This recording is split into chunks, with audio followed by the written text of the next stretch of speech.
papel social do arquiteto urbanista, ou arquitetura como ativo social, né, conforme a gente estava falando, hoje com Alice Ribeiro, Gabi Rocha, talvez alguma participação de Elvis. Apresentem-se, por favor. Então, gente, olá, tudo bem? Queria agradecer o convite do Daniel, do professor Daniel, que é esse meu amigo de 4 anos. A gente se conheceu nesse lugar aqui. Numa More, numa aula da EIA que eles fazem de verão também no Brasil, e que foi uma oportunidade muito interessante da gente conviver com os ribeirinhos, de estar no meio da Amazônia, e surgiu esses laços assim com essas pessoas. O Elbert também estava lá, e a gente teve a oportunidade de se aproximar, né, dessa questão toda, desse Brasil enorme que a gente tem, e de conhecer como que as coisas funcionam por lá, com relação à arquitetura, ao clima. E a gente hoje está reunido aqui para conversar sobre esse papel social do arquiteto, que, querendo ou não, começa assim, né, também nessas investigações, né, nesses cursos que a gente vai, e por aí vai. Eu sou formada em Brasília, em arquitetura e urbanismo, tenho pós-graduação na UFBA, em Direito à Cidade e Assistência Técnica, e atualmente estou fazendo mestrado na área de arquitetura hospitalar, trazendo essa arquitetura hospitalar também para o papel social do arquiteto, analisando projetos do João Filgueiras Limas, que é a rede SARA. Mais para frente eu vou falar um pouquinho sobre isso. Convidei a Gabi para ela estar aqui com a gente. A Gabi é uma arquiteta que tem trabalhado de uma forma muito interessante junto ao CAU, ao IAB, principalmente nessa área do papel social do arquiteto e urbanista, e ela vai estar aqui também se apresentando e conversando com vocês sobre o que ela tem feito. É isso. Gabi, pode presente agora. Tá. Então, como a Alice falou, eu sou arquiteta urbanista pela PUC, com bolsa ProUni. Sou mestre em urbanismo pelo ProURB, da UFRJ. E, enfim, eu tenho feito uns trabalhos que eu vou mostrar algumas coisas para vocês, tentando expandir um pouco, digamos, as ferramentas de projeto e me aproximando mais das pessoas que constroem a cidade, né? Eu vou muito mais para o lado do urbanismo em si. Então, eu vou mostrar algumas coisas para vocês nessa pegada mesmo. Maravilha. Obrigado, Gabi. Elvis, quer se apresentar também? Oi, galera, tudo bom? Sou Elber Duran, design industrial chileno. Estou aqui cumprimentando desde o sul do Chile com lindos 18 graus. Que posso falar? Claro, conheço a Daniela e a Alice desde já há 4 anos. A gente se trocou aí um curso de AA em Lago Mamori, em Amazônia, basicamente estudando temáticas relacionadas com o design vernacular, que é minha especialização, e técnicas de observação na natureza, com muito acento na temática projetual. Então, estou feliz de escutar essas duas meninas muito capacitadas nos aspectos sociais. Conheço a Gabi, trabalhamos em alguns projetos de intervenção no Rio de Janeiro, onde eu fiz meu doutorado, na PUC Rio também.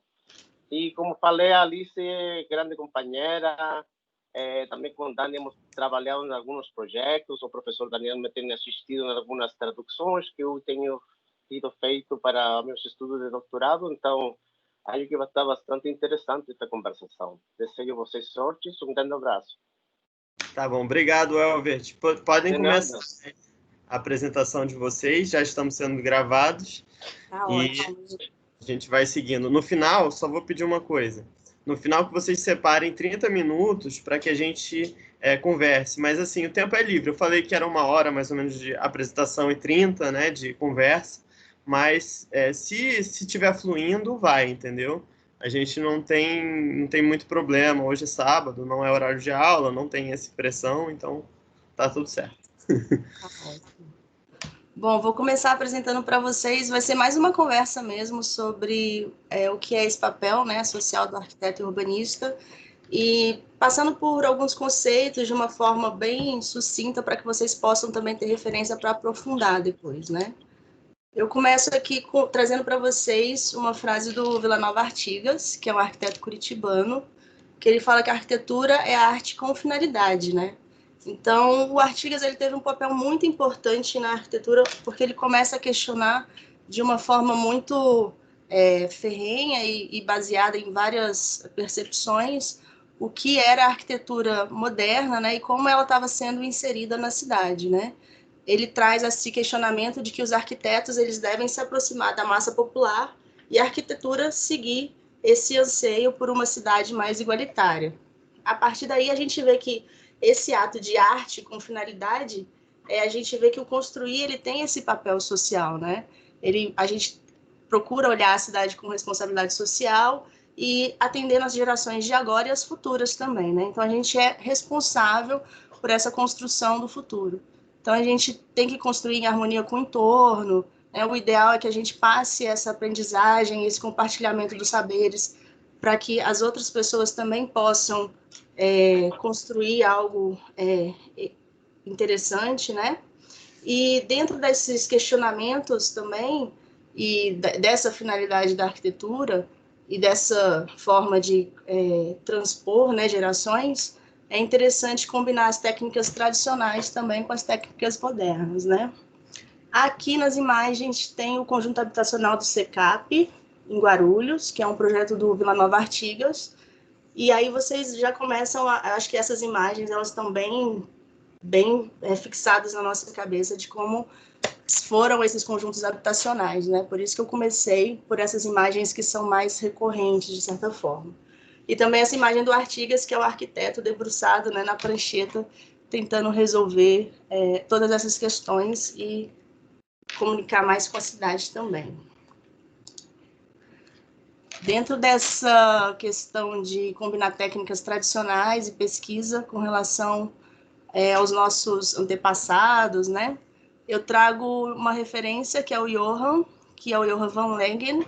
Ele é um arquiteto da Alemanha que escreveu o Manual do Arquiteto Descalço, né? E o Johann tem uma trajetória muito interessante dentro da arquitetura social, porque ele vem dessa escola, né, da Alemanha, que tem, inclusive, um termo que são as Passive House, que são as casas que estão locadas com relação à insolação, ventilação, que a gente hoje está voltando muito a prestar atenção nisso.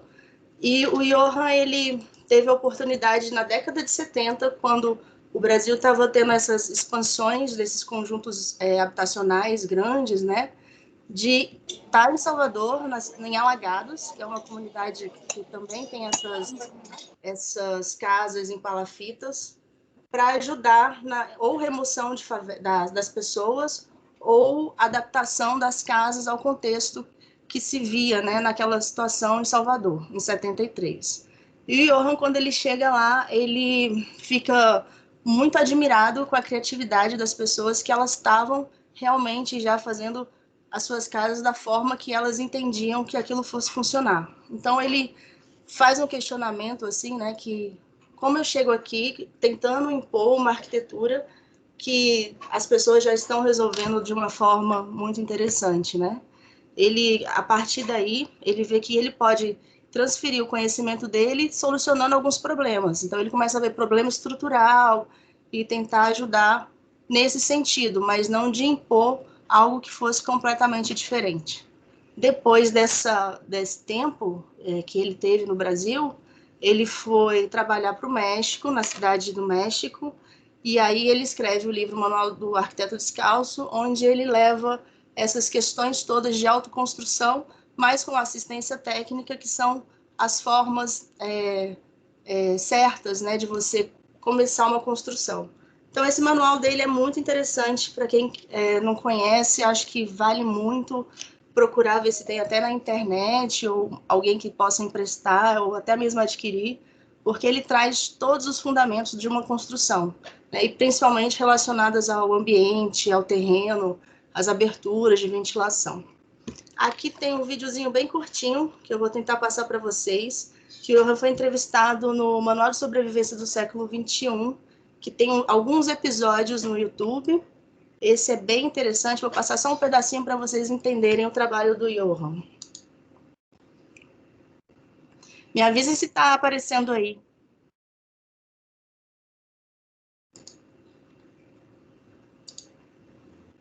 Ainda não. Não? Então, peraí. Deixa eu compartilhar a tela aqui.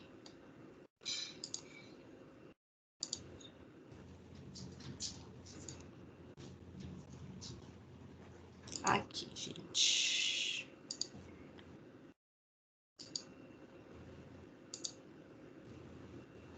Foi, Alice, perfeito.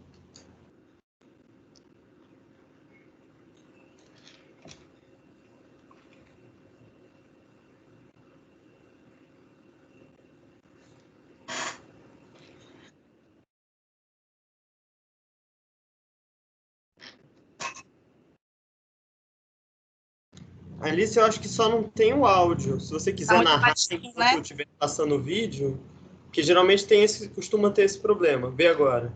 Ainda continua sem o áudio. Se você quiser narrar enquanto isso, pode ser. Ai, então vai ficar difícil, gente, porque aqui, por enquanto, ele está mostrando só a entrada mesmo do que se trata. Ainda está sem áudio? Tá sem áudio. Se você conseguir colocar a legenda em português, dá para botar em português? Que aí aparece a legenda. Isso, maravilhoso.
Então, gente, eu vou parar o vídeo por aqui. É um vídeo bem extenso.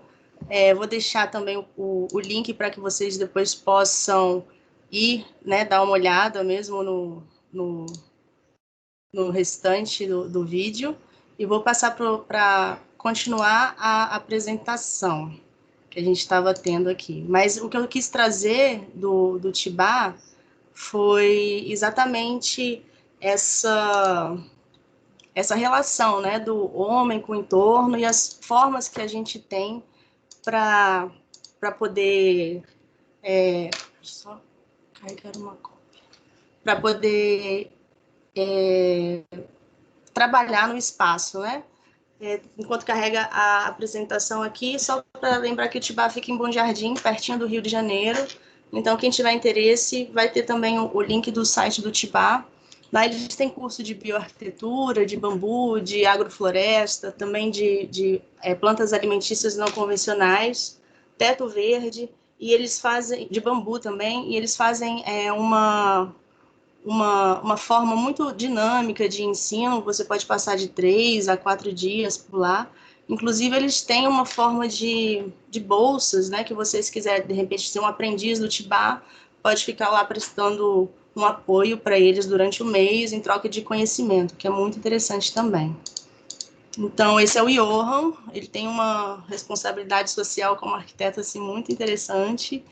E aqui tem algumas fotinhas do Tibá, tá? Aqui fica o link para vocês depois poderem dar uma olhada também no que se trata mesmo esse Instituto de Tecnologias Intuitivas e Bioarquitetura. Aí, trazendo esses exemplos de arquitetos que buscam mais essa questão do social, eu vou apresentar para vocês, que vocês também devem conhecer, que é o Querer. Ele é um arquiteto africano, nascido em Burkina Faso, e ele vai estar, inclusive, no encontro de arquitetura, que ia ser esse ano, no Rio de Janeiro, mas vai ser, por conta da pandemia, vai ser no próximo ano. O Francis, ele traz essa frase, assim, que ele fala que a simplicidade e a humildade pautam o trabalho dele, né? Ele teve a oportunidade de estudar na Alemanha, e através de uma bolsa, e assim que ele terminou o curso dele, ele voltou para Burkina Faso com a ideia de que ele poderia contribuir muito para a sociedade, né, dele, para a comunidade em que ele vivia. Então, ele voltou fazendo escolas, hospitais, e de uma forma muito interessante de trabalhar, que é exatamente isso. Ele trabalha com os materiais locais e também com a mão de obra local, ensinando as pessoas a construírem, né, dando essa oportunidade de troca. Aqui está para se atualizar, né? Então, Burkina Faso, ela fica na África Ocidental, no meio, assim, dessa parte de cima. Ela faz fronteiras com Mali, com Níger, com a Costa do Marfim, com Gana, e é um território francês. Lembrando que lá em Burkina, a maioria deles, mais de 70% dos habitantes, são analfabetos, né? E a maioria é muçulmana também. Essa fotografia aqui de cima também vem para ilustrar que em Burkina Faso eles têm como se fosse um ritual das mulheres, que elas fazem essa arte nas casas, né, com essas pinturas geométricas, e elas são feitas da água das pedras que elas colocam dentro de uma latinha, puxam a água daí e fazem essa arte nas vilas. Tem um dia para isso, realmente eles já vêm trabalhando esse modo de, como se fosse uma decoração das casas há muitos anos, né? Que aí a gente entra também na questão da arquitetura vernacular e dos ensinamentos que vão sendo passados, né? Aqui também é para vocês verem que, né, como é a região de Burkina Faso, né, o contexto, e as obras do Francis já conversando com essa realidade. Esse aqui é uma das escolas que ele fez, aqui em cima, dentro na parte de social, ele trabalhou umas clarabóias a partir desses potes que as pessoas... deixa eu botar aqui. Ixi, como é que volta, gente? Aqui.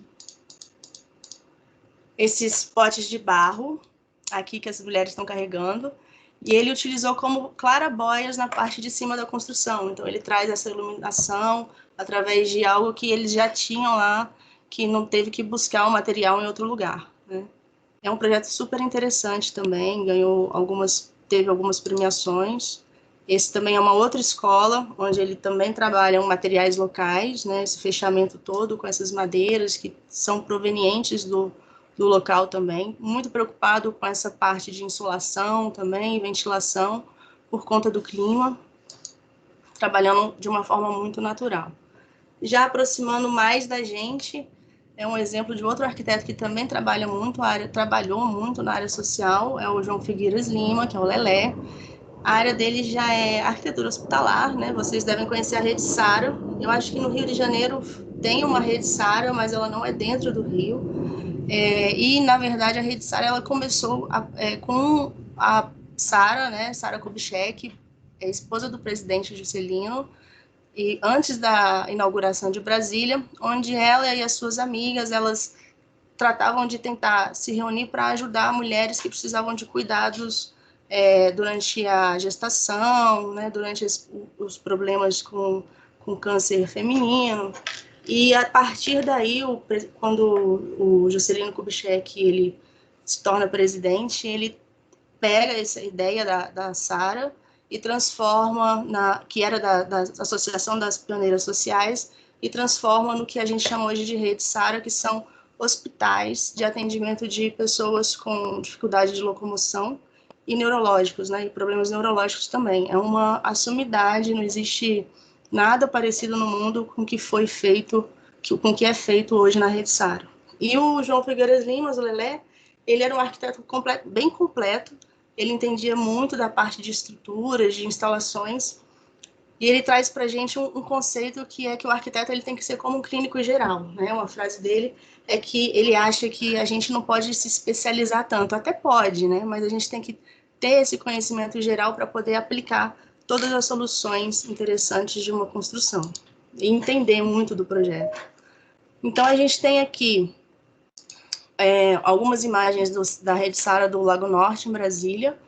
Ele montou uma fábrica desse sistema todo dele de modulares, né, tanto de concreto quanto de aço, e a fábrica fica em Salvador, e a partir daí ele traça os conceitos de insolação, da Passive House, que seria também, dentro dos seus projetos. Inclusive, ele desenhava até os ônibus que buscavam os pacientes no centro da cidade e levava para o centro de reabilitação.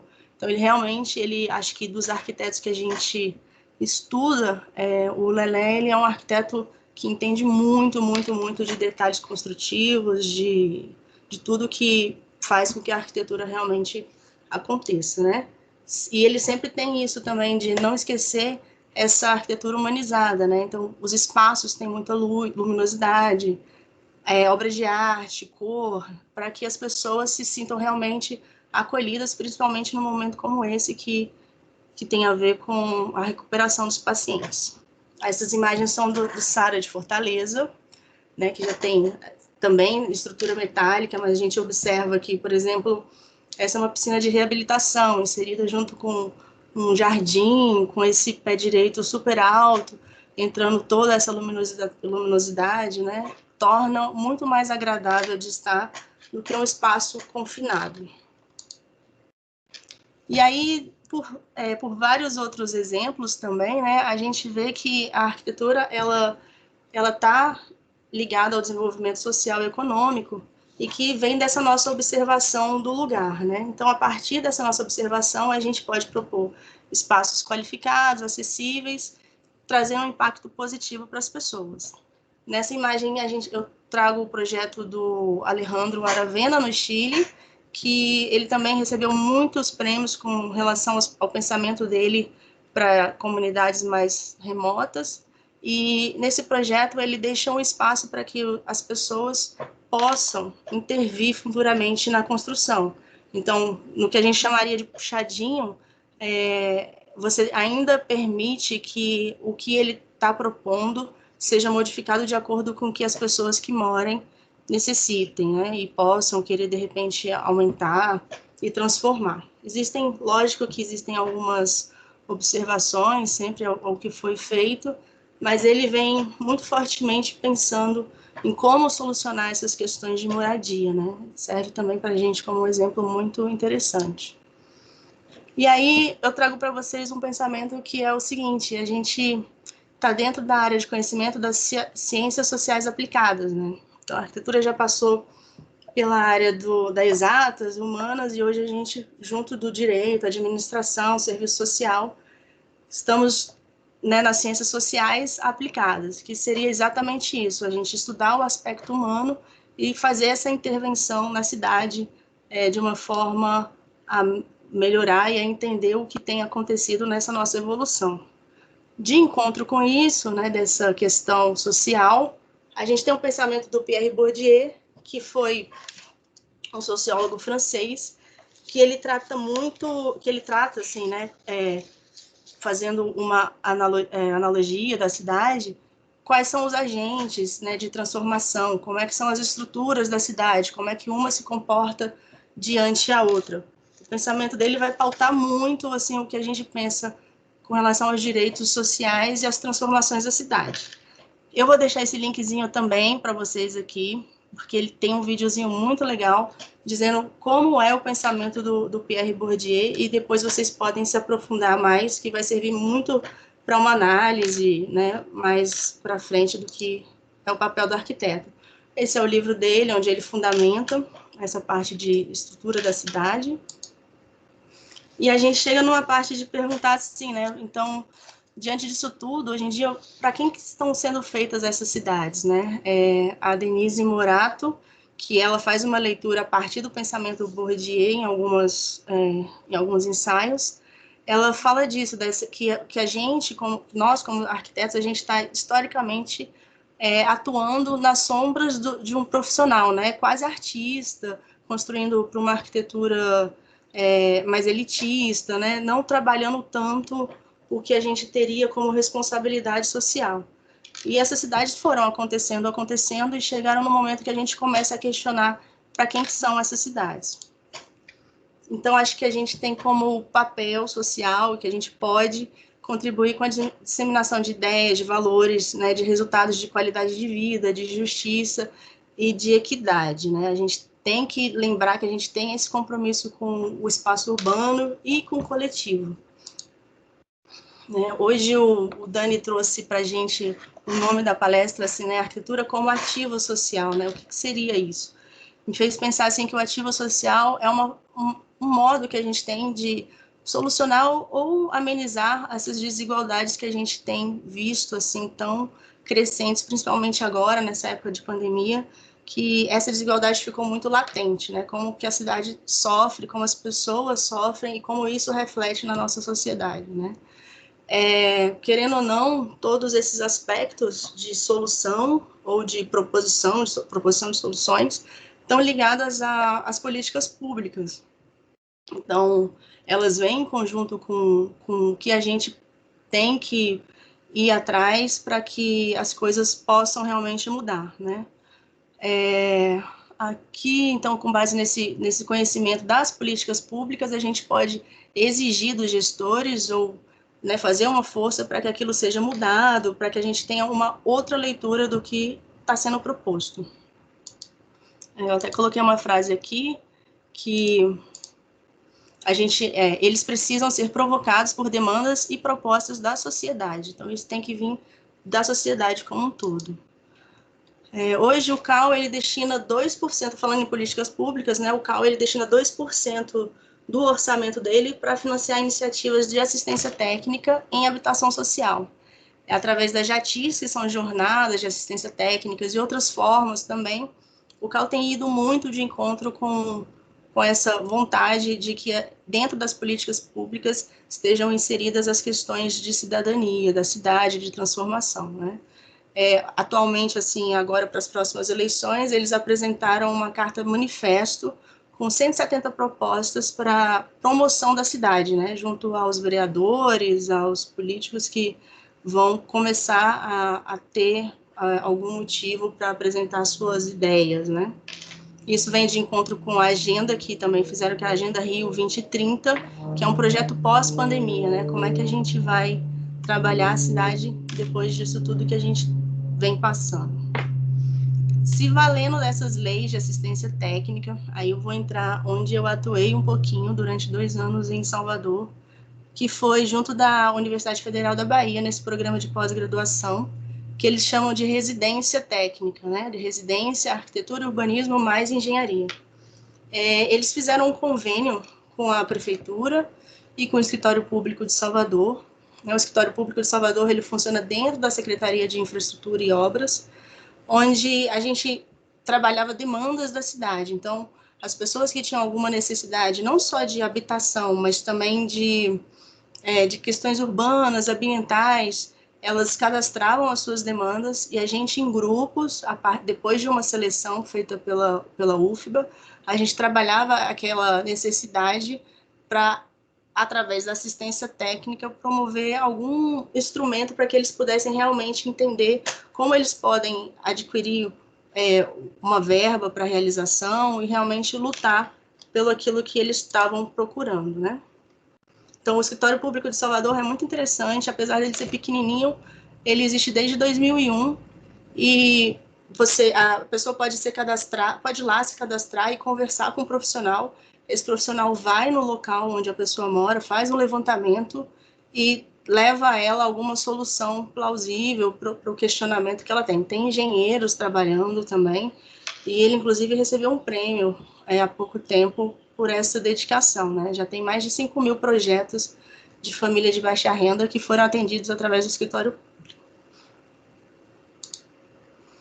Então, alguma dos produtos, né, desenvolvidos, a forma que a gente trabalhava na UFBA era, aqui eu coloco, né, a metodologia, de certa forma, e todas elas têm essa aproximação com a comunidade, né? Os projetos, eles nunca são feitos de uma forma a impor alguma ideia do arquiteto, que a gente resgata tudo isso que a gente vem conversando com relação ao papel social e de entender o contexto.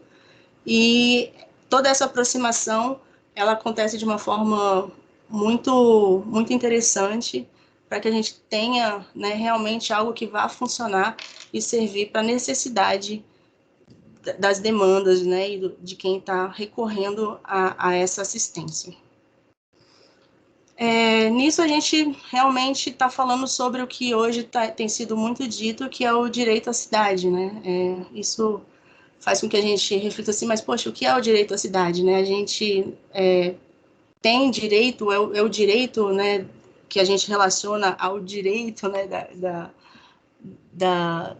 ao direito mesmo. Então, a gente vem com esse questionamento e essa explicação que o direito à cidade ele foi um termo cunhado pelo filósofo francês, o Henri Lefebvre. Ele tem um livro sobre o direito à cidade, e na época que ele fala sobre o direito à cidade, França, na verdade, estava passando por um histórico de lutas por direitos civis, né? Então, ele fazia uma crítica também muito forte à estrutura opressora das cidades, onde os operários não tinham como realmente estarem ali e podendo usar a cidade de uma forma tranquila, né, e com dignidade.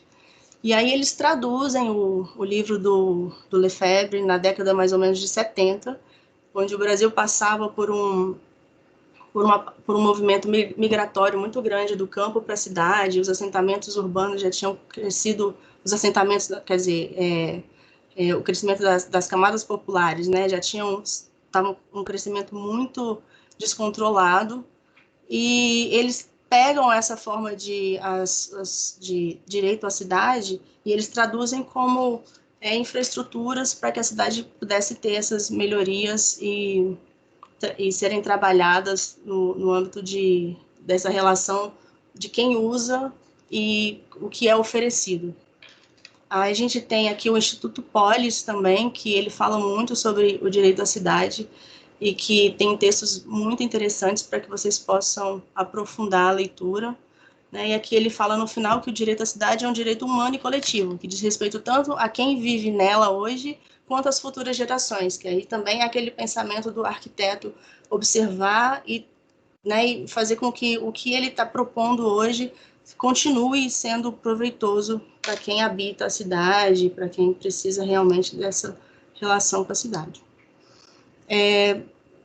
Para a gente contextualizar também, isso aqui provavelmente vocês já devem ter visto, é o histórico como é que aconteceu a habitação social no Brasil, né? A gente tem o início das favelas lá em 1892, que foi iniciada no Rio de Janeiro, com essa exclusão das pessoas de terem um local para realmente morar, né? Ela vem daquela história de Canudos e da guerra, que os militares não tinham opção e que subiram o morro, e que lá tinha uma planta que era chamada favela, e que daí vem o nome favela. Depois, até se alguém quiser falar mais sobre isso, dessa parte histórica. E aí a gente vem depois dessas favelas, os cortiços, os conjuntos operários, né? E as intervenções públicas para que as pessoas pudessem ter algum acesso à habitação, né? E a gente começa lá na década que são essas alternativas para viabilizar a casa própria, né? Que a gente entra de novo nas políticas públicas, e aí a gente tem os IAPIs, né? Essa busca de um entendimento modernista, depois, que é da Unidade de Habitação do Le Corbusier, e por aí a gente entra em diversas políticas públicas que, desde dessa época até hoje, vêm sendo questionadas e traduzidas de algumas formas que nem sempre funcionam para todo mundo, e como a gente acha que realmente poderia estruturar de uma forma interessante a cidade. E aí depois, aqui eu trago uns exemplos bem do modernismo, porque eu acho que nesse processo do modernismo vem essa questão da verticalização, vem também esses assentamentos horizontais enormes, onde tiravam as pessoas de onde elas trabalhavam, de perto de onde elas estavam, e levavam para muito longe. Então, isso fez com que a pessoa ficasse isolada, né, e não tivesse acesso realmente ao que a cidade oferecia, né? E a gente sabe da problemática que isso ocasionou, né, de muitas distâncias, né, e guetos também, que se transformaram com essa questão. Aqui é a Vila Kennedy, no caso, no Rio de Janeiro, e aqui tem o Pedregulho também, que é esse projeto do Redi, que traduzia essa ideia do modernismo com relação ao que era habitação social. Nesse contexto, acho que é muito interessante a gente sempre refletir sobre o direito à cidade na perspectiva de gênero e raça. Acredito que até hoje é uma problemática que a gente enfrenta muito forte. E esses linkzinhos aqui eram pequenos videozinhos, mas eu vou passar, porque senão a gente vai travar muito, e tem também a fala da Gabi, para que a gente possa depois conversar mais sobre isso, mas sempre vai ficar aqui para vocês aprofundarem a questão, né? Então, acho que esse registro fala muito, assim, né? Traduz, assim, sem precisar de muita legenda, essa questão de gênero e raça, e o pensamento modernista e as cidades nesse período. Em função disso tudo, e das políticas públicas que foram sendo colocadas, e a forma com que as pessoas sentiam, começaram a acontecer os movimentos sociais, e dentro desses movimentos sociais, há uma luta, né, não só por moradia, mas por melhorias urbanas, e visando sempre essa reestruturação social. Então, hoje a gente tem muitos movimentos sociais interessantes que fazem essa pressão por novas políticas públicas e levam o questionamento do que realmente a gente precisa para a cidade, né? Essa cidade que está aí hoje, a gente consegue habitar, a gente consegue usufruir, né? De que forma, né? Como é que a gente pode transformar isso? Então, os movimentos sociais têm uma importância muito grande nessa busca e uma participação muito forte nessa luta que é tão necessária, né? Hoje em dia. Além dos movimentos sociais, a gente tem outras formas de agentes transformadores, eu diria assim, né? Eu vou dar 2 exemplos de agentes transformadores dos quais eu já tive uma aproximação. É a Teto, que é uma ONG do Chile, que tem atuação em várias cidades do Brasil, Rio, Salvador. O Dani depois pode falar também um pouquinho sobre a Teto, ele teve uma aproximação bem maior do que eu tive durante muito tempo. A Teto, ela trabalha com casas emergenciais, então ela atende muito essa população que está precisando de uma transformação imediata, né? por exemplo, pegou fogo em algum lugar e ali você vai ter uma demanda de famílias que agora estão sem casa, né? A Teto tem um modelo já desenvolvido por eles de casa pré-fabricada em madeira, que eles, através do mutirão de voluntários, se organizam para que essas casas, algumas delas, possam ser adaptadas ao contexto dessa família que perdeu a moradia num acidente, né? Isso é um dos exemplos de ações da Teto. O outro é a ONU Habitat, que ela também trabalha com as emergências, né, da habitação, só que a ONU ela já trabalha dentro do que já está construído. Eles fazem um mapeamento das famílias, eles têm uma classificação com relação assim, se é mulher com filho, é idoso, tem algum problema de saúde, e a ação deles são dentro dessas comunidades, eles vão gerando assim, quem está com mais emergência e o que eles mais precisam transformar dentro da casa. Desde uma infiltração ou um acesso de cadeirante, eles se mobilizam também através de mutirão para que essa transformação ocorra, né? É um dos projetos da ONU Habitat, e o outro, eles estão construindo também cisternas no Nordeste, nessas cidades remotas, onde não tem acesso à água, né? Que a gente sabe da realidade do Nordeste, assim, dessa parte muito distante de rios, né, e tudo mais.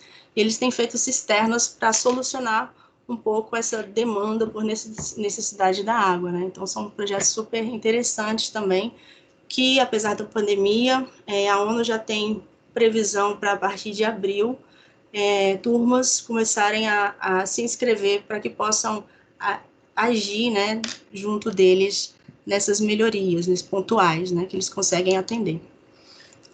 Outras formas também do arquiteto estar inserido como agente transformador, a gente tem os empreendedores que estão buscando atender essa demanda dentro das comunidades. Eu trago aqui a Trinques Arquitetura. A Laura, ela é uma francesa, ela mora no Morro da Babilônia, no Rio de Janeiro, e ela tem o escritório dela lá dentro. Então, ela atende as pessoas que querem alguma melhoria, seja de interiores, exterior. E ela antigamente trabalhava com projetos no Rio todo, fora, né, das comunidades, e ela viu que ela realmente tinha essa questão social, que ela gostava de realmente sentir que ela estava fazendo alguma transformação, né, através do trabalho dela. E aí ela resolveu que ela ia mexer mais com comunidades e ficar dentro do Morro da Babilônia atendendo as pessoas. Outra forma interessante é esse projeto social, onde as pessoas, os arquitetos, se juntam para passar o conhecimento para a comunidade, né? A gente tem a Arquitetura da Periferia, que é em Belo Horizonte, é um coletivo de mulheres, arquitetas e engenheiras, que elas, através do conhecimento, fazem mutirão de conhecimento para os moradores das comunidades, e depois essas mulheres que aprenderam, elas mesmas podem construir e melhorar a habitação, onde elas estão inseridas. E, por último, eu trago aqui um coletivo também de arquitetos. Eles são o Alboard Arquitetura, talvez vocês já tenham ouvido falar deles também. Eles atuam muito no Equador, né? Um deles é filho do Barragán, de um arquiteto muito interessante também, mexicano. E eles fizeram da seguinte forma: todos eles estão conectados a uma universidade, e essa universidade faz talheres, né, de transformação, onde eles estudam alguma demanda e vão para esse lugar para poder executar esse projeto. Também se valendo de materiais disponíveis no local, eles não levam, por exemplo, metal para um lugar que não tem metal. Então, eles procuram recolher, né, o que eles têm em mãos, né, e debruçar diante da prancheta, que daí a gente volta naquela imagem do Artigas, e resolver um projeto de uma forma muito simples e com baixo orçamento, e envolvendo também a comunidade, passando o saber, passando essa, digamos, tecnologia do entendimento sobre o construir, né, para que as pessoas também possam se envolver nessa transformação. Vale muito entrar no site aqui do Alboard para vocês verem os projetos que eles já fizeram e como eles têm, desde 2007, atingido lugares muito remotos e atendido uma população que realmente necessita de assistência. E, por último, também eu vou trazer nomes assim, de personalidades, pensadores que escrevem, e tem muita palestra, muitos livros, tem muitos vídeos no YouTube deles, e também no Rio de Janeiro eles faziam algumas ações, né? Tem a Hermínia Maricato, que é importantíssima vocês saberem um pouquinho dela, a Raquel Ronick, que está no vídeo, no início daquele vídeo que eu passei para vocês sobre o Tibá, a Ângela Gordilho, que foi minha coordenadora na UFBA, e ela tem uma ação muito potente com relação à arquitetura social, Carlos Weiner, o William Bittar, que é do Rio de Janeiro também, a Gabriela Matos, a Gabriela Gaia e o Mário Juaregui, que eu sempre falo errado, vamos ver se eu acertei dessa vez.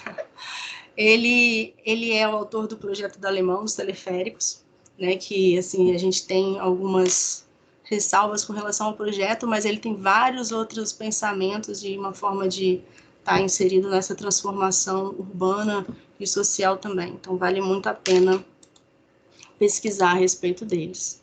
Né, mais um link também de publicações, de leis, né, para embasamento. E aí eu termino com uma frase que é de uma arquiteta que eu conheço e que eu fiz uma releitura dela, né? Que assim, enquanto arquitetos não fizerem política, políticos continuarão construindo cidades, né? E fica esse pensamento para vocês como forma de reflexão do papel da gente como arquiteto social, urbanista social e transformadores da cidade. É isso, gente. Obrigada. E aí eu vou passar a palavra para a Gabi, que é a minha convidada, para falar para vocês como é que ela vem trabalhando várias questões dessas que eu pontuei aqui. Ô, Alice, muito legal, eu estou muito feliz de estar aqui. Eu vou deixar minha câmera desligada porque a minha internet é meio instável, então vamos tentar manter assim, boa, né, no caso. Então, vou compartilhar aqui. Eu não preparei a apresentação propriamente, e sim, cadê? E sim algumas fotos de algumas coisas que eu fiz, mas aí eu vou contar um pouco desse histórico ao longo do tempo. Deixa eu só... Não estou conseguindo botar aqui a foto. Acho que a Alice tem que descompartilhar. Alice, descompartilha. Descompartilhar? Isso. Como faz? Enfim, tem um negocinho ali, aquele que você clicou, você clica de novo na mesma setinha. Cliquei. Que é de compartilhar conteúdo. Que é esse clique. Aí, pronto, saiu. Agora. Saiu? Aí agora a Gabi pode compartilhar. Agora dá. Então, eu vou começar essa história toda das coisas que eu fiz desde 2015, digamos. Essa foto é de uma praça que a gente fez lá na PUC. A gente fez o projeto e construiu a praça. E aí, durante a faculdade, essa praça especialmente foi um projeto muito importante, mas durante a faculdade eu percebi que eu gostava muito de mão na massa, sabe? Aquela coisa assim de ir mesmo para campo fazer as coisas. Inclusive, essa praça, Alice, você estava falando do Lelé, a gente conseguiu algumas formas que o Lelé usou para fazer pisos. E esses pisos foram feitos com essas formas do Lelé. Nossa, que maravilha. E aí era difícil, porque só tinha duas. Então a gente tinha que fazer 2 ou era 4, não lembro, eram poucas. Então tinha que fazer, deixar lá curando, aí depois desenformar, fazer mais. Então foi um processo bem lento. Mas enfim, a gente fez essa praça, ela foi premiada, e eu comecei a perceber que eu gostava disso. E foi a época do meu TCC na faculdade. Eu TFG para vocês, né? E aí eu pensei em fazer um projeto que eu executasse alguma coisa. E a partir daí, eu comecei a entrar no universo do que a gente chama de intervenções temporárias, participação. E eu elaborei um projeto temporário, alguma intervenção aqui para o Rio das Pedras, a favela Rio das Pedras, que é o lugar que eu sou nascida e criada. Então, eu queria fazer um projeto a partir dessa intervenção física mesmo.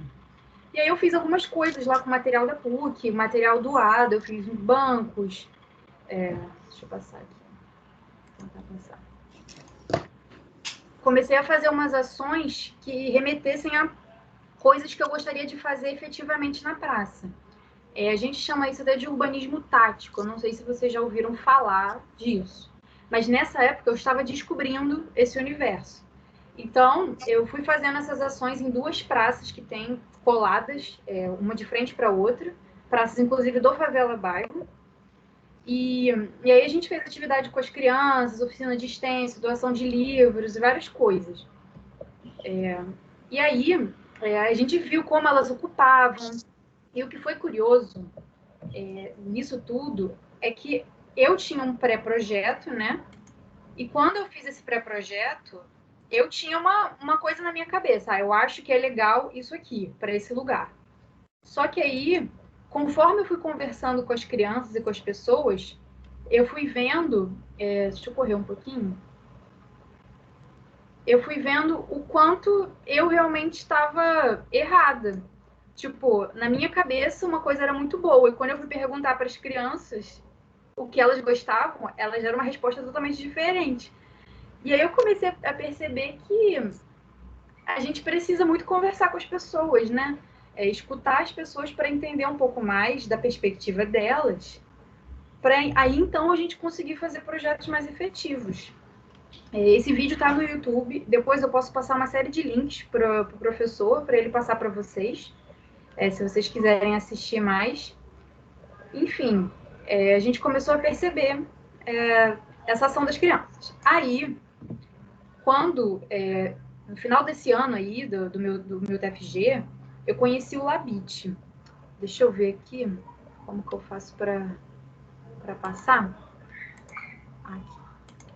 Eu conheci... não, rapidinho. Antes disso, a partir do que eu observei lá com as crianças, com a ação, eu elaborei uma metodologia, um projeto que seria um método, no caso, de intervenções em espaços públicos, especialmente espaços necessitados, né? Favela, talvez subúrbio e tal. E, enfim, virou digamos, esse passo a passo. Aí, nesse meio tempo, nesse bololô todo, eu conheci o Labit, que é o Laboratório de Intervenções Temporárias e Urbanismo Tático, Rio de Janeiro, que é um laboratório da UFRJ, ProURB, Programas de Pós-Graduação, e com a Faculdade de Arquitetura. E lá rola esse mapeamento de ações temporárias na cidade, e não só o mapeamento, mas também o pessoal escreve artigo, várias coisas. Mas, além disso, a galera faz intervenção temporária. E a intervenção temporária, ela tem muito essa pegada do diálogo com os agentes locais, né? Para a gente fazer uma intervenção na rua, geralmente, se ela vai ser legal, né? A gente precisa conversar com o entorno, tem que entender o que acontece ali, porque a gente vai efetivamente fazer uma coisa ali, né? Mesmo que seja por pouco tempo. E a partir dessas coisas que a gente faz, a gente consegue constatar coisas e, ao mesmo tempo, a gente consegue fazer pequenas transformações no lugar. Só sei que nessa época eu fiz uma oficina do Labit e eu achei fantástico, eu achei uma coisa assim super que estava atendendo ao que eu queria. E aí eu entrei em 2017 para o mestrado no ProURB e foi justamente para o Labit que eu me direcionei para trabalhar com a pesquisa deles e fazer intervenções. E aí essa aqui, até o Elbert, que está aqui na aula, estava, né? Ele participou dessa oficina, que foi uma outra oficina que a gente fez com o Labit, que a gente fez uma ação lá no Campo de Santana. Então, eu não vou, assim, entrar em detalhes de projeto e tal, porque, enfim, são muitas coisas, mas a gente chamou de Casa da Mãe Santana, essa intervenção, e a gente fez uma referência, digamos, à questão do lar, do abrigo, porque lá muita gente, existem muitas pessoas em situação de rua e existem também muitos bichinhos. Então, lá é o abrigo de muitos seres, né? E a gente tentou fazer a referência da casa e fez como se fossem os cômodos da casa, estimulando a participação das crianças. Então, por que isso aqui é muito relevante? Assim, além da gente poder provocar reflexão sobre as pessoas que estão ali, a gente consegue fazer com que elas se apropriem mais do espaço público e tentem até ter outras visões da cidade, né? A gente conversa com as pessoas, a gente tenta entender o que elas querem ali. Essa imagem aqui, tinha um mapa e tinham várias ações em lugares diferentes do Campo de Santana, no centro do Rio. E conforme iam completando essas ações, né, tinham ações para as pessoas fazerem nesses lugares, e no final elas ganhavam um troféu, que era um formato de cutia, que é um bicho que tem muito, muito lá no Campo de Santana. E então, assim, além dessa relevância para as pessoas, é um aprendizado enorme para a gente. Porque, enfim, por mais que eu seja uma pessoa assim, que super explore a cidade, eu realmente gosto muito, e eu acho que é por conta também do meu histórico de sempre ter estudado longe, então eu pego muitos ônibus, e foi uma coisa diferente, porque eu nunca tinha entrado no Campo de Santana até a gente ir lá fazer a primeira visita para entender como era o espaço. Eu fiquei, gente, como pode? Eu nunca entrei aqui, eu tô sempre no centro do Rio, sabe? Então, é uma experiência mútua, assim, as pessoas e a gente vai tendo essa troca muito grande. Tem esse vídeo aqui que também tá no YouTube, o Elbert ali. A gente fez algumas ações, a gente remeteu os camelôs que penduram as roupas na grade, a gente arrumou roupas para doar e pendurou também. E aí as pessoas... Espera, esse aqui é a mesma coisa. Aí a gente também pegava a opinião das pessoas sobre o espaço do campo ou sobre espaços públicos na cidade, a gente começou a pendurar. E aí, deixa eu mostrar aqui, cara, só vem nessa parte. Então tinha algumas ações especialmente para as crianças. Esse aqui da roupa, as pessoas colocavam recados dentro da roupa, desejos. Esse aqui eram as molduras que eu mostrei na foto, que tinham umas charadas relativas ao contexto urbano, e elas tinham que adivinhar o que emoldurar com aquele objeto. Adivinhar qual era a resposta da charada.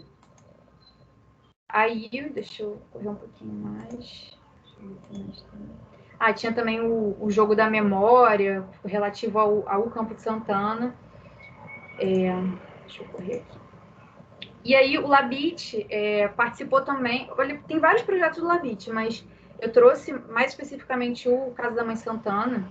E esse daqui o Labit participou junto com a prefeitura. Foi parceria da prefeitura, Labit, TDP, vários órgãos para fazer uma ação de urbanismo tático aqui no Rio, na Tijuca, mais precisamente. E o que era essa ação? Essa aqui a gente está pintando o chão. Existia um estudo, um projeto para alargar calçada de alguns lugares e mudar o raio da esquina, da curva, para que ela fosse mais suave. Então, a gente fez esse experimento de alargar por um final de semana aquele espaço e a gente saiu perguntando para as pessoas o que elas achavam, né? Para poder entender o desejo. E é muito interessante, né? Porque você chega nesses lugares, assim, na rua, primeiro que é um pouco difícil, né? Você abordar as pessoas, elas querem falar com você. Mas aí tinha de tudo, assim. Tinha gente falando, nossa, é muito legal isso aí. E tinha gente falando, não, mas gente, não tem porquê, que é perigosíssimo. Aqui, você só anda na rua, rapidamente, entra no seu carro, entra no Uber, não sei o quê.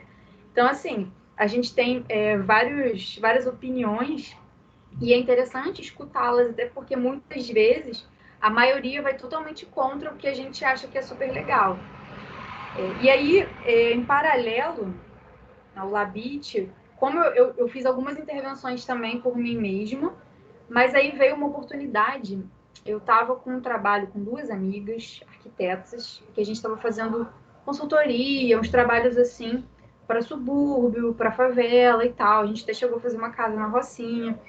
E aí a gente ganhou um edital para fazer algum tipo de trabalho nesse estilo. E nós pensamos nessa intervenção, que a gente chamou de Mapa Muro, que a gente fez um projeto do mapa de Rio das Pedras, da favela Rio das Pedras, para ser projetado, né, um mosaico para ser construído na fachada de um projeto social que existe aqui, chamado Semeando o Amor. Aqui eu vou até mostrar rapidinho, bem rapidinho o vídeo. Vocês estão vendo? Tá dando certo? Sim, estamos vendo. Então tá. E aí a gente fez um mutirão, chamou galera para ajudar. E a gente passou alguns dias, final de semana especialmente, fazendo essa mudança na fachada. Só que o que foi mais legal, além de trazer essa ideia do mapa, né? As pessoas não faziam ideia de onde moram, sabe? Essa coisa de se identificar. Elas aprenderam, elas começaram a tentar entender o que era o que, sabe? Ah, onde é a minha casa, onde é isso, onde é aquilo. E aí, vou correr um pouquinho. Esse aqui é o time-lapse, que demorou bastante, foi um trabalho muito minucioso. Só que, somado ao mapa em si, a gente fez uma oficina com as crianças que são atendidas pelo projeto. E a oficina era de memória afetiva. E nessa oficina, elas tinham que desenhar o que elas mais gostam no lugar que elas moram ou as coisas que elas mais gostam. E aí elas desenharam do lado do mapa. Coisas diversas. Desenhavam talvez a casa que elas queriam ter, essas coisas. Esse projeto social, ele fica num lugar muito carente de Rio das Pedras, é tipo um lugar mais distante da infraestrutura, de transporte, etc. Então, assim, foi muito interessante porque elas também participaram, né? Elas se sentiram dentro daquilo. E aí ficavam falando, não, a gente vai cuidar, a gente não sei o quê. A própria vizinhança tinha esse carinho ali com a gente fazendo. E aí, esse trabalho aqui foi um trabalho que, essa foto agora, esse desenho, continuando nessa pegada do estudo da favela também, em 2017, a gente fez uma pesquisa com colegas meus do mestrado, não foi do Labit. Nós começamos a analisar um pouco do espaço público aqui de Rio das Pedras. Entender como funciona, né? E como as próprias pessoas ocupam o espaço público, sem dar juízo de valor, sabe? É tipo, falar o que existe mesmo. A gente trabalhou com os cortes, algumas coisas, foi uma pesquisa muito profunda. E peguei a versão em espanhol. Que a gente tentou entender como funcionavam, por que aquelas intervenções aconteciam. Tem relação com o comércio, tem relação com a habitação, infraestrutura. Um tanque que fica na rua, ou uma mesa de bar que fica na rua. A gente foi tentando relacionar, né, separar e fazer interseção entre essas intervenções. E fez uma colagem, pegou fotos, mas também colou algumas outras coisas por cima e deu uns verbos para definir um pouco dessas intervenções na rua. E esse projeto, essa pesquisa foi muito especial, assim, para a gente, porque, enfim, sabe, aquilo de não dar juízo de valor é uma coisa que eu acho muito importante, porque a gente tende, né, a falar, não, isso aqui é horrível, isso aqui é bom, isso aqui é ruim. Então, a gente tentar entender a raiz das questões, né, das questões que acontecem no meio urbano. Essa pesquisa até foi premiada, a gente apresentou em vários lugares, inclusive no congresso que vai ter ano que vem aqui no Rio, o último que teve, que foi na Coreia, ele foi exposto. Então, assim, é um projeto muito especial para a gente. E aí, conforme eu ia trabalhando esse tipo de coisa, de pessoas e a rua, e esse funcionamento da cidade a partir das pessoas, foi que eu comecei essa ideia do meu mestrado. A minha pesquisa particular, ela se chama coautoria urbana. E o que seria isso? Coautoria urbana é a compreensão de que a cidade ela é construída por todos. A autoria dela é partilhada por todos. Por exemplo, uma pessoa do governo que intervém na cidade, ela é autora. Mas aquela pessoa, o cara do churrasquinho, que coloca o churrasquinho ali na rua, ele também é autor, porque ele também está fazendo uma intervenção urbana. Ele está, às vezes, ativando um espaço. Ele é responsável pela construção da cidade também. Então, eu criei esse termo, assim, e aí uma das coisas que eu ia fazer, além da parte teórica e tal, era fazer imersão no recorte da zona portuária do Rio de Janeiro. Por quê? Porque lá a gente sabe que sofreu inúmeras transformações, aquela coisa, né? Só que eu queria falar de espaço público. E eu identifiquei 3 personagens, 3 pessoas dentro dessa região que têm relações muito diferentes com o espaço público. No caso aqui, nessa foto, eu tô com a Jéssica, que é uma menina que começou a trabalhar lá depois da obra. Então, a relação dela com o espaço público é sair para almoçar, aí volta, às vezes fica depois do horário, na rua e tal. E ela tem uma visão de que lá ficou muito legal depois da obra, porque ela chegou desse jeito, ela não ia lá antigamente. Só um adendo. Antes disso, a minha ideia era encontrar essas pessoas e fazer uma imersão no cotidiano dessas pessoas. Não só fazer imersão, mas também observar, entrevistar e filmar. Porque eu queria analisar primeiro, como é esse espaço físico. Segundo, como é esse espaço físico com a pessoa. E terceiro, escrever crônicas sobre os cotidianos dessas pessoas. E aí, então, eu tinha que conversar com elas, mas eu também tinha que observar, mas eu também tinha que fazer um pouco do que elas faziam. Então, meu dia com a Jéssica foi andando na rua, só isso. Ela andava, ia para o trabalho, saía, tal. Então, essa foi a minha experiência com ela. E aí tem o seu Ademar, que é um camelô, que fica ali atrás da travessa na travessa do Liceu, atrás do edifício à noite. E ele está lá desde a década de 70. E ele foi removido na época das Olimpíadas. E eu conheci, por acaso, quando eu fiz a minha primeira intervenção com o Labit, ele estava lá porque ele tinha acabado de ser removido, e eu tirei uma foto dele. Eu não falei com ele, eu só tirei uma foto dele. E eu fiquei com aquela foto na minha cabeça por anos, assim, fiquei pensando nele por muitos anos. E quando veio essa possibilidade, eu abordei ele, perguntei se ele toparia participar comigo, e ele super topou. E eu passei o dia todo com ele, até a hora dele desmontar e dele guardar as coisas. E a gente ficou conversando muito, e eu filmei e tal. E aí tem esse momento que eu tô observando ele de longe.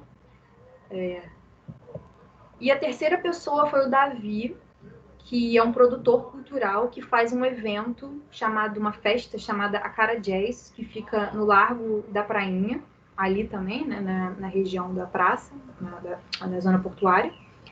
E ele faz essa festa, e as pessoas que expõem nessa festa, existem pessoas de fora da região, mas existe muita gente da zona portuária, que mora em ocupação perto da Pedra do Sal, etc., para tentar fazer girar a economia local e ocupar o espaço público. E eu fiz a entrevista com ele, e no dia da festa, eu cheguei lá de manhã, quando estava arrumando as coisas, que é essa foto, e aí participei da festa, filmei tudo, e fiquei até praticamente o dia seguinte, né? Até 4, 5 da manhã do dia seguinte, que é a hora da desmontagem, porque eu quis acompanhar todo o processo de ocupação do espaço público promovido por ele. E aí o material que eu tinha era muito legal, assim. Então, em primeiro lugar, eu queria fazer uma coisa super gráfica com esse material.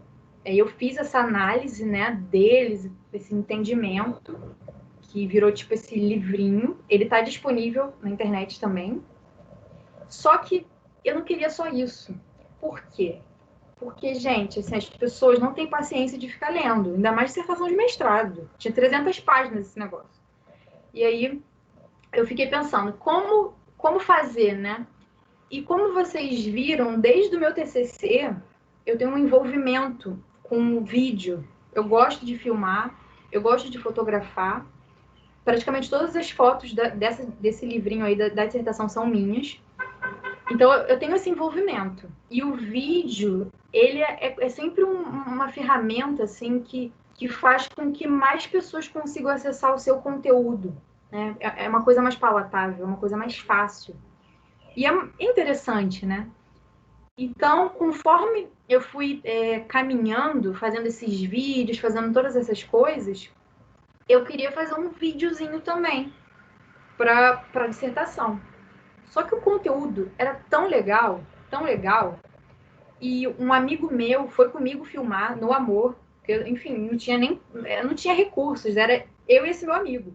Ele se prontificou a editar para mim, fazer a montagem. E aí virou um filme, um média-metragem, tem uns 35 minutos, mais ou menos, que mostra essas entrevistas que eu fiz, essa vivência cotidiana, tanto da correria da Jéssica, o trabalho do Ademar, a história dele, e a festa que o Davi promove. E foi muito legal, porque foi para a Bienal de São Paulo, foi para algumas coisas, mas o mais especial de tudo, tá no YouTube também, tem aqui os frames, quando eu botei, que eu lancei no YouTube só agora, na época da pandemia. Tem essa imagem do Davi fazendo o mapinha de ocupação das barracas e tal. Mas o que foi mais especial é que, antes de qualquer coisa, eu quis fazer um evento. Fez até um ano ontem esse evento, coincidência. Eu quis fazer um evento na zona portuária, num bar, para que as próprias pessoas, especialmente o seu Ademar, que é o camelô, pudessem assistir, né? Pudessem se ver ali. Isso foi muito importante para mim. Porque, assim, o Davi e a Jéssica, eles provavelmente poderiam ler, né, a dissertação, poderiam dar uma olhada, eu enviei para eles. Mas o Ademar não, ele é analfabeto, tem toda uma dificuldade, ele mora em Caxias. Então, o produto do filme fazia com que ele pudesse se ver ali, se entender como importante na cidade. E eu convidei ele para o debate também. Aí aqui nessa foto tá o professor Cláudio Ribeiro, da UFRJ, a professora Tatiana, da PUC, também tinha a professora Júlia, que é do Direito, da UFRJ, e o Ademar e eu, e a gente estava ali debatendo, conversando, e assim, foi fantástico, foi muito emocionante, ele ficou super emocionado de se ver ali, de ver um pouco da história dele contada, de ver o cotidiano dele. E assim, o filme começa, eu devia ter separado esse trecho do vídeo, porque a primeira coisa que eu pergunto no filme é: você se sente tão autor de cidade quanto quem fez o projeto da Zona Portuária? E aí o Davi fala, sim, porque eu faço aqui a festa e tal. Aí a Jéssica fala, mais ou menos, não sei o quê. E o Ademar fala, não, mas por que não? Ele, porque você tem que ser alguém importante, assim, um político. Então, quando eu fiz esse trabalho, eu pude subverter um pouco isso da cabeça dele, sabe? De, tipo, você é importante também, sabe? E aí, depois que eu fiz esse trabalho e tal, foi maravilhoso, eu acabei conseguindo, apareceu, vamos por parte, surgiu um edital do CAL para a produção de uma minissérie de curtas sobre políticas urbanas. E quando eu vi, tinham que ser 3 episódios, cada um com um tema: habitação, mobilidade e saneamento. De cara, o que eu pensei? Continuidade dessa pesquisa de conversar com as pessoas, de mostrar as diferenças da cidade. E eu me juntei com a Rimena, que é uma grande amiga, companheira do mestrado, e nós começamos a articular tudo isso. Aí a gente pensou, então vamos fazer o seguinte, vamos pensar, 3 mulheres, vamos pegar a visão da mulher na cidade, a visão da mulher sobre esses temas. Vamos achar 3 mulheres de regiões muito diferentes da cidade. E a gente vai fazer isso, vai entrevistar e vai filmar o cotidiano e vai se jogar para fazer esse projeto. A gente submeteu e ganhou o edital. E o CAL adorou. Então, a gente começou a ter uma articulação muito boa com o CAL, né? Esse patrocínio deles foi muito, muito bom. E as ideias deles também. A gente tinha reuniões, a gente ia conversando, tal. E essa foto aqui é de uma visita a uma das entrevistadas. A gente fez umas visitas antes, mas, enfim, antes de tudo, quando a gente selecionou a equipe que ia participar, a gente se reuniu e cada um falou sobre a perspectiva do tema a partir da sua própria vida. Então, por exemplo, eu moro aqui, vai passar carro de som agora com barulho. Eu moro muito longe do centro, Zona Sul, então minha pegada com mobilidade é tipo muito ônibus, muito tempo deslocando. Exemplo, uma amiga minha pegava muito Uber, porque ela morava na Zona Sul e era mais perto de algumas coisas, então o Uber saía barato e tal. Então a gente começou a ter esses debates entre a gente para que a equipe pudesse saber sobre o que a gente estava falando e para que a equipe aprendesse sobre aquilo também. E aí fizemos as visitas, aqui o Morro Santo Amaro, no Catete. Esse aqui é uma das meninas, né, do Morro Santo Amaro, no Catete. Esse aqui é um apartamento na Barra da Tijuca, no condomínio Península. Aqui a gente com a Roberta, entrevistada. Aqui em Realengo, com a Eloa. E vocês veem que a tipologia da casa é super diferente, a relação delas três com mobilidade é super diferente, saneamento super diferente, tudo super diferente. Aqui de novo com a Tuane, do Santo Amaro. Eu estou conversando com ela, explicando. Santo Amaro de novo. E aí a gente começou a elaborar esse roteiro. Essa é a Rimena. Inclusive, graças à Rimena que eu conheço o Elbert, que eu conheci a Liz, que eu conheci a Daniel hoje, estou aqui com vocês. A gente pensou nessas perguntas, como nós iríamos direcionar essas perguntas para elas. E fomos filmar. Aqui é no aterro do Flamengo, nas imagens de apoio. Aqui com a Eloa, num dia de diversão dela, lá em Campo Grande. Num dia de diversão da Roberta com a filha, no parquinho, lá no condomínio. E com a Tuane no aterro do Flamengo, porque a comunidade de Santo Amaro é do lado do aterro, né? Aí no dia a dia mesmo da casa, com a Eloa, com a Tuane e com a Roberta. No ônibus, a gente pegou ônibus, pegou trem, pegou ônibus do condomínio, pegou metrô, andou na rua, pegou bike. Foi assim, super... foi muito variado, digamos. E aqui no centro. E a gente lançou agora, né? Tá disponível online também, os 3 episódios da minissérie. E eu tenho até o teaser.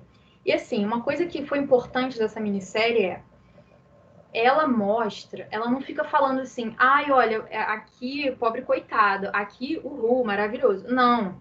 A gente quis dosar, a gente quis mostrar coisas boas e ruins de todos os lugares, sabe? Para também, a gente tem que entender o que existe na nossa cidade, para quem que a gente está projetando, quais são as questões da cidade. Eu sou mulher, eu sei de várias questões, mas eu sou mulher branca. Então, as minhas questões são muito diferentes de uma mulher negra. Uma criança, traz outras questões para a cidade. Eu vou mostrar aqui rapidamente o teaser, vou até correr um pouco, mas isso aqui foi do lançamento,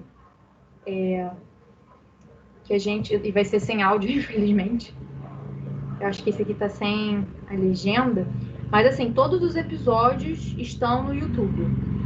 Então, vocês podem correr lá para assistir, porque são episódios curtos, por volta de 20 minutos. O maior é mobilidade, que é o meu favorito, inclusive.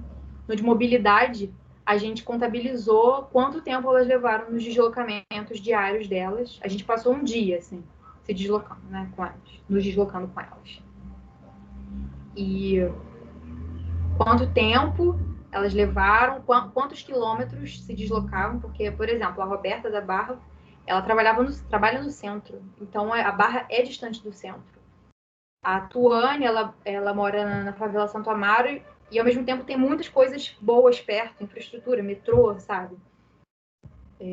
Então, foi um trabalho, assim, muito interessante também para ser utilizado como ferramenta. Eu tô, assim, muito nessa onda do vídeo também, porque eu acho que é muito acessível, sabe? E a intenção dessa minissérie, o Cal quis propor isso justo para mostrar para alunos de ensino médio, alunos início de faculdade, para que eles entendam sobre o tema. E a gente quis pegar justo as pessoas leigas para a gente não se limitar à nossa visão, sabe? É uma coisa que eu sempre busquei mesmo agora na dissertação, essa coisa da coautoria urbana, é a gente tentar mesclar as nossas técnicas como arquitetos e arquitetas com a realidade, com os quereres das pessoas, sabe? É tipo o equilíbrio mesmo da coisa. A gente não querer sair se impondo, tipo, isso aqui é muito bom, tá? Você vai gostar. Sem entender se aquilo talvez seja uma real necessidade da pessoa. E a última coisa que eu vou falar, eu já vou fazer aquela propagandinha, eu vou dar um curso no IAB Compartilha. O IAB Compartilha é um programa de educação continuada e estão rolando vários cursos. Essa já é a segunda leva desse ano. Depois vocês deem uma olhada no site deles, porque tem muito curso bom. E eu vou dar esse curso e eu vou falar, até a Alice estava falando brevemente ali, da Morro da Favela, não sei o quê.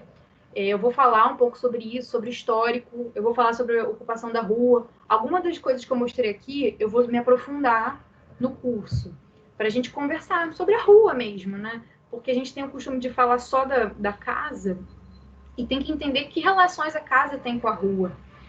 Porque muitas vezes a rua é a estação da casa.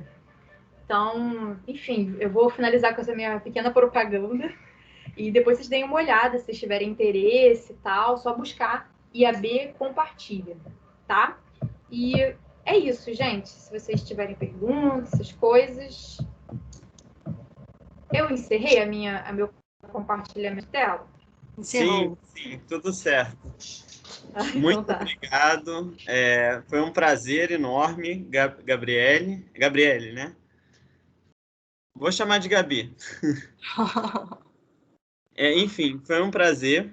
Vi várias coisas. Eu até tenho convites depois de ações possíveis, porque tem várias coisas, né? Eu já estava vendo ali, porque eu estou agora coordenando o escritório modelo daqui da Anhanguera, então a gente pode fazer uma parceria. Nossa, olha, não assim, só fazer um depoimento pessoal. Eu trabalhei no escritório modelo, o projeto da praça, o primeiro projeto que eu mostrei foi com a galera do escritório modelo. E assim, life changing total pra mim, tipo, foi mudança de vida o escritório modelo total, porque enfim, foi uma troca muito grande com os meus amigos, eu fiz muitos amigos, eu aprendi muito, assim, eu tenho certeza que muita coisa da minha vida em geral veio do que eu aprendi no escritório modelo. Enfim, depoimento pessoal. Maravilhoso. Então, eu tô subindo agora, a gente vai tá abrindo a chamada, inclusive todos estão convidados a se inscrever, eu vou mandar um forms para vocês se inscreverem. E aí eu acho que é até um canal interessante, que bom você ter vindo, porque eu acho que a gente pode pensar em algum projeto conjunto, né? Porque a gente tá buscando essas parcerias e, assim, se você tiver projetos e que precisar de apoio, nós estamos para isso. Outra coisa, né? Não, queria agradecer, eu acho que fizeram excelentes pontuações, assim, a visão da Alice ali, né, que é extremamente holística, assim, fiquei maravilhado que você costurou, assim, assuntos que normalmente não se costuram, então achei muito legal. Obrigada, Dan. Só faltou você falar mais do Mamori ali, que Ixi, faltou. Fica para a próxima live, só o Mamori. Só faltou uma, mas assim, falou bastante coisa que eu fui me identificando ali, porque também parece que as nossas histórias são meio compartilhadas, né? Falou verdade. você falou do teto, enfim. Mas, muito legal, achei que foi ótima a exposição de vocês. Esses minutos agora, né, são minutos de dúvidas e questionamentos, então eu queria deixar aí para a turma que está presente, se quiser fazer alguma pergunta para elas, se quer pontuar alguma coisa também que vocês têm questionamento até do projeto de vocês, né? Enfim, quiser compartilhar, quer falar, só conversar, por favor, passa o contato ali, porque eu quero ver esses vídeos todos e tal, não sei. Enfim, tá aberto. Quem quiser, sem timidez, gente, ó, sem timidez, estamos todos aqui em família.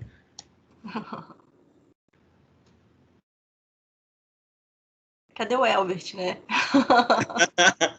O pessoal fica muito tímido, é normal. Normal. Bem normal. Tá tranquilo, assim. Vamos conversar. Tá, também, então. Pode falar. Está aberto o canal também para contato, quem quiser escrever um e-mail, perguntar mais a respeito. Eu acho que a Gabi pode depois disponibilizar o link dos vídeos que ela já fez, que são maravilhosos aí para o pessoal conhecer. Podem passar para mim, eu passo diretamente para os alunos, né? Esse é um espaço de troca e a minha ideia com esse seminário é a gente expandir o máximo que dá, né? Trazer o conteúdo e quem se sentir confortável, quiser compartilhar alguma coisa, é para isso, né? Afinal, é o projeto final de vocês e vocês sintam-se livres para explorar esse universo todo que a gente está apresentando, né? Mas, enfim, adorei. Elber, você quer falar alguma coisa sobre as experiências de troca? Bom, vou falar. Não, cara, maravilhoso o trabalho de vocês. Eu fiquei pensando que hubiese acontecido se possivelmente eu não tivesse viajado e me radicado, morado lá no Brasil. Possivelmente vocês não estariam falando juntos. São coisas da vida, mas vejo vocês com uma decisão profissional, ética e de um tipo assim de manifesto da arquitetura que para mim como designer me motivou muito. Tanto a Alice, Daniel e Gabriel, com os três tenho participado em alguma coisa. Eu como designer me sinto um pouco mais arquiteto hoje em dia, ou como um ativador, um agente social. Para mim, deu para reafirmar algumas coisas que eu já tinha conversado comigo mesmo, com a galera aqui do Chile, mas ao momento de chegar ao Brasil, de escutar as histórias que a Alice me tinha contado de Brasília, você no Rio e Dani, que é uma história caminhante, me entende? Ele é um grande defensor da arquitetura carioca e da vida mesma da rua. Coisa que para mim foi um tipo de perfil, de viés no meu projeto que se vocês quiserem algum dia também posso compartilhar. Mas de coração orgulhoso de conhecer vocês, tanto vocês dois mulherões, assim, meninas assim, empoderadas, e o professor também. O professor aí sempre colocando o toque de convidar a invitados, a pessoas destacadas na arquitetura. E maravilhado, feliz de conhecer vocês, meninas. Muito obrigado pelo espaço para falar algumas palavrinhas aí. Obrigado, ter colocado, Elbert, a sua foto na... O Elbert subiu no portão do... Ai, meu Deus, do Campus Santana. Subiu lá e estimulou para tentar amarrar o negócio. Você vê que quando a gente faz essas ações na cidade, a gente se joga de um jeito assim que sente cada detalhe do meio urbano, né? Sim, não. Para mim também foi muito forte essa instalação, porque o que você falou, para mim também aconteceu. Conheci uma dinâmica de um cantinho do Rio, que como turista, como gringo, você possivelmente não tem nenhuma chance de conhecer. Você não conhecia, imagina eu. Então, foi um momento de abertura também aí para mim, em várias instâncias. Então, também eu me joguei para conhecer e acho que foi o jeito certo. Agora, mais que nunca, eu tenho essa certeza que vocês também enunciaram, conversaram, motivaram. Então, estamos juntos, galera. Estamos juntos. Maravilhoso. Eu queria pontuar algumas coisas que vocês falaram que eu achei bem interessante de colocar aqui, né? Primeiro, são duas coisas, na verdade, né? Uma é a fala da Gabi, né? Coautoria urbana, eu adorei isso. Todos nós somos agentes de transformação da cidade e eu acho que é só para marcar, assim, a gente tem que tirar essa arrogância, né? Porque o arquiteto tem uma postura muito arrogante, e entender que nós somos, talvez, mediadores, nós temos conhecimento técnico, mas a vivência é compartilhada, a experiência da cidade é algo compartilhada, então nós devemos compreender as vivências de cada um, falar com essas pessoas, dialogar para entender o que é mais adequado para a realidade daquelas pessoas, que vão, de fato, habitar, viver, experienciar o espaço, né? Então, é isso, né, que a gente tem que fazer, isso que a gente tem que estar atento, né? Não é aquela coisa do arquiteto modernista ou daquele arquiteto estrela que tem também hoje no século XXI, tipo o Zaha Hadid ou Santiago Calatrava, que chega, né? Não, digo mais, né? Aquele cara lá do Frank Gehry, que pega um papel Rasga, joga em cima ali, faz. Não é assim, gente. Isso não é realidade. A arquitetura não é um gesto. A arquitetura é a soma de experiências e vivências. A arquitetura é a cidade também. E como que essas coisas se conectam entre si. Então, nós, como arquitetos, temos um papel muito mais de mediação, de acompanhamento, do que efetivamente de ser aquela estrela intergaláctica, o alienígena que chega lá e bota o disco voador e fala, habite-o. Com certeza. E aí, outra coisa importante também que eu queria pontuar foi a fala da Alice, que ela falou que a arquitetura também é política, né? A gente tem que ter um posicionamento mais intenso na política, a gente tem que se fazer presente nos espaços, né? O plano diretor está aí e a gente tem que fazer parte desse processo, e a gente tem que pressionar o poder público também para fazer uma gestão participativa das cidades. Então, nós somos também políticos, agentes políticos, nós somos cidadãos, por isso somos políticos, para eles de conversa. Então, a gente tem que se fazer presente nesses espaços também e saber debater essas questões, né? E não deixar só na mão dos políticos para fazerem as coisas, porque falta empatia, falta entendimento de sociedade, falta diálogo, principalmente. Falta diálogo. A principal palavra é essa, falta diálogo. Com certeza. Então é isso, eu acho importante isso. A gente está sempre dialogando, abrindo canais, conversando com outras pessoas, vendo outras realidades, né? E também sair de um contexto assim de tipo, não sou eu que sei, né? Aquilo que a Gabi também falou, né? De não julgar, não é que não julgar, você falou um termo ali mais legal. Não dar juízo de valor. Não dar juízo de valor. Não então, isso tem que se fazer presente no discurso de todos vocês, assim. Então, vocês estão apresentando um lugar ali, vocês nunca vão falar isso é ruim, isso é não sei o quê. Não. A realidade é essa e existem esses problemas. A fala de vocês não pode ser uma fala de julgamento, tem que ser uma fala de observar os problemas e potencialidades do lugar. E nunca um lugar é só problema. Se é só problema, o problema está em você que não está conseguindo enxergar a realidade verdadeira do lugar. Então a gente tem que, né, tirar essa arrogância, essa coisa de papel de arquiteto estrela que vai fazer o que quiser e não vamos desenhar o mundo, vamos construir de forma coletiva. Quando a gente faz de uma forma, vou fazer e pronto, vira esse problema dessas cidades planejadas que a gente tem por aí, né? Que deixam passar a humanidade, né? Não falta humanidade, né? A Brasília com a Alice aí, a Alice pode falar bem sobre a falta de humanidade. Uma live de mais de 2 horas.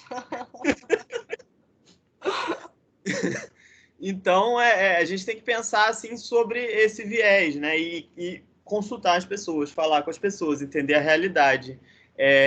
Dialogar com a sociedade, né? Ver qual é o problema a partir das pessoas que vivem ali. E eu sei que muitos de vocês fizeram projetos próximos de onde vocês moram, isso é muito legal. Mas não sejam os únicos interlocutores dessa história, né? Conversem com outras pessoas, dialoguem com outras visões, pessoas que são diferentes de você, principalmente, né? Porque como ela falou, a Gabi falou, né, que a perspectiva nossa ela é um recorte social, cultural, sempre um recorte. E você não vai ter a mesma experiência de uma pessoa velha, uma pessoa de cadeira de rodas, ou uma pessoa preta, né? Uma pessoa que vive em um outro contexto social que você. As realidades são múltiplas, né? A vivência da cidade é múltipla. Então, a gente tem que abrir esses canais de diálogo, né? Deixa eu só adicionar mais uma pessoa, né? Que tem estabilidade de rede, a gente sempre está entrando, né? Mas super legal. Eu tenho mais convites também para fazer, né? Vamos ver aqui. Eu estava pensando em chamar vocês para mais uma live, não da Anhanguera, mas eu posso dar os detalhes mais para frente, né? Porque eu estou organizando umas outras coisas aí. E a gente conversa. Ótimo, Dan. Tá. Te agradeço muito o convite. A Gabi também por ter aceitado, a presença do Elbert também, de todos os TGVistas, digamos assim, que estão aí nesse processo de se tornar arquiteto, né? Começar realmente a trabalhar nessa profissão da gente. Exato. E vocês estão aí dessa conversa. Obrigadão. Muito obrigado. Gente, conforme eu combinei com vocês, como eu estou fazendo sempre, né? Eu vou dar uma orientação extra ainda hoje. Eu posso marcar com vocês 3h30, pode ser? E aí eu compartilho o link no grupo, aí vocês podem entrar lá 3h30? Para dar um tempinho para mim. Ok. Perfeito. E aí, alguém quer alguma consideração? Alguém quer falar alguma coisa? Eu espero que tenha inspirado vocês. Assim, isso me inspira, essas conversas sempre me inspiram. Oi, aqui é a Nathalie. Oi, Nathalie. Vou ligar aqui minha câmera para vocês me verem. Meu Deus, derrubei o copo. Eu queria falar especialmente com a Gabi, no caso, porque, assim, ano passado eu fiz um workshop lá na PUC e eu lembro que eu sempre passava lá com muita correria, tipo, saindo da faculdade em Niterói, indo direto para lá, depois voltando para casa na Zona Norte. E na hora que você falou sobre aquele equipamento que vocês fizeram lá com o escritório modelo, eu fiquei, nossa, foi ela que fez aquilo.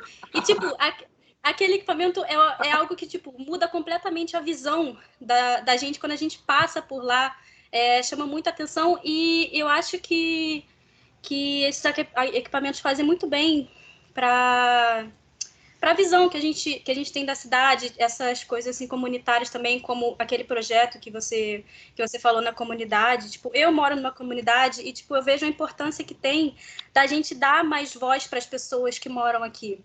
E nem sempre a gente tem a oportunidade de fazer isso também.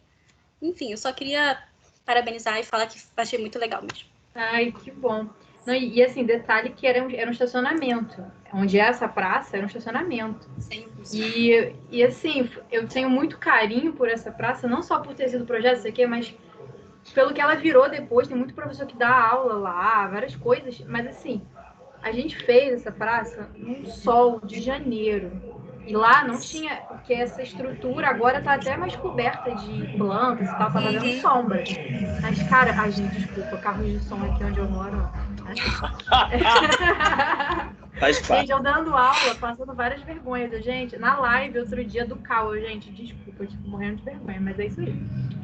Mas assim, a gente fazendo lá aquele sol, aqueles pisos que para sentar ali dá um trabalho, assim.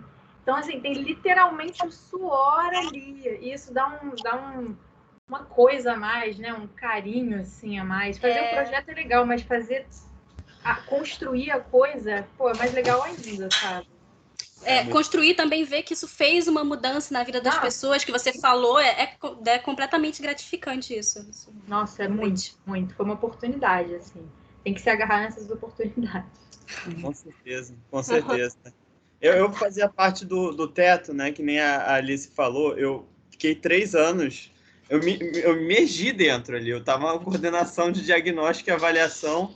Então cara, era uma loucura. E então eu me envolvi muito em todos os processos. E construir algo é algo assim que é muita energia também, muitos problemas que sempre aparecem. Muito. Sempre. Nossa, o mapa que teoricamente é simples, não foi simples. Eu lembro que tinha dia que tava sol também. E aí, sol, aquela coisa, lembro de um dia eu ir pro canto chorar, tipo, meu Deus do céu, eu não vou conseguir. E sabe, nossa, é assim, emoção, gente. Emoção colocada em cima dos trabalhos. Quando você tá muito envolvido, né, ainda mais quando você tá próximo das pessoas, dá uma emoção em todos os sentidos, né? Verdade. Muito legal mesmo. Né? Na outra coisa, né? Que o seu trabalho, Gabi, tem tudo a ver com a Ativa Lab, que é um coletivo que eu tenho com uns amigos meus que está meio em águas mornas, mas a gente está pensando em reativar com um podcast. Mas enfim, a gente fala isso depois. Muita coisa. Eu faço muita coisa ao mesmo tempo, então assim, é até difícil falar de tudo. Não, tá ótimo. Muito legal. Eu achei muito boa essa troca, fico feliz, foi um prazer, Gabi, né? E sempre um prazer ter a Alice e o Elbert aqui com a gente, né? Pô, a gente viveu intensamente lá no Mamori também, né? Não só o Mamori, né? A gente fez outras coisas, mas foi muito legal mesmo. Então, fiquei super feliz, né? A outra live que eu estava pensando em fazer também é sobre esse tema, o papel social do arquiteto, só acho que vocês podem aproveitar esses conteúdos aí. Tem muita coisa, né? Mas é coisa para semana que vem. Eu preciso fazer uns alinhamentos por fora também para ver como é que a gente faz isso. Mas, de maneira geral, muito obrigado, né, pela presença de vocês. Né? Acho que foi muito... Eu que agradeço, estou super feliz. E a gente vai conversando aí também dessas possibilidades futuras, né? Que, como eu falei, temos muitas, né? Por causa... eu acho que esses diálogos abrem essas possibilidades para parcerias também, né? E é isso que a gente tem que pensar mesmo, né? A gente tem que pensar em uma cidade melhor para um cenário depois da pandemia, né? Que agora é meio que tudo meio morno, né? Não é... Mas já vamos pensando, né? Aquela coisa assim, né? Vamos pensando, que agora, para mim é isso, a cidade é viva no coletivo, né? Então, quando a gente fala em distanciamento social, a gente mata um pouco disso, né? Que é meio triste. Mas a tecnologia nos une, tá nos unindo agora. Mas é uma realidade meio triste, né? Uma coisa meio casulo tecnológico, em cada um fala de um canto e não, a cidade é para ser vivida. Mas muito legal. E é isso, né? Depois eu converso com vocês, mas eu adicionei você, Gabi, no Instagram também. Eu falo mais vou olhar depois. Esses projetos aí que eu tenho em mente, que eu acho que pode ser bem legal, tá? E muito obrigado mais uma vez. Se alguém agradeço muito também, Alice. Não, a Alice é incrível, né? Ela tá em todos os lados, ela conhece todo mundo. Conexões importantes da vida. Relações públicas, você, RP. Mas muito bom, muito bom. E é isso, então. Eu vou encerrar a gravação aqui, né? Que é importante. Aí eu vou